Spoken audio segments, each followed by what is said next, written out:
বাবারে বুড়া বেটা কইয়া ডাকা আরম্ভ করো। ও যুবক, লক্ষ্য করো, খেয়াল করো, তুমি আজকে তোমার বাবারে বুড়া কইতরায়, বুড়া বেটা মুরব্বী বেটা কইতরায়, মারে তুমি বুড়া বেটা মুরব্বী বেটি কইতরায়, বুড়া বেটি কইতরায়। জানিয়া রাখিও রে, আল্লাহ তোমারে ওলাদ, তোমার ওলাদ দিয়া বুড়া বেটা বুড়া বেটি খোয়ানি লইবা। তোমার বাবা আসন মুখ বাড়িয়া বাবা ডাকো, তোমার জবান দিয়া মুখ বাড়িয়া মাই ডাকো, বা আব্বা ডাকো, আম্মা ডাকো। তোমার মার প্রতি তুমি ইহসান করো, মার প্রতি লক্ষ্য করো।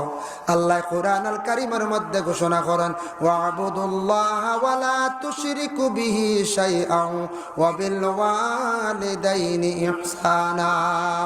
ওয়াবুদুল্লাহ, আল্লাহর তুমি ইবাদত করো, যে আল্লাহ তোমার সৃষ্টিকারী, যে আল্লাহ তোমার জমিন সৃষ্টি করছ, এই আল্লাহর বান্দা তুমি ইবাদত করো।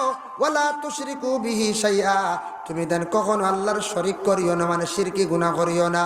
ওয়া বিল ওয়ালিদাইনি ইহসানা, তোমাদের মা এবং বাবার প্রতি তুমি দেন ইহসান করো। বাবা এর লাগে বিশেষ করিয়া মা বাবার ইহসান দি মুরাদ হইয়া থাকছে গিয়া, মা বাবার দিকে ইহসানের চৌকে চাও, মায়ার চৌকে তুমি দেন চাও। মা বাবা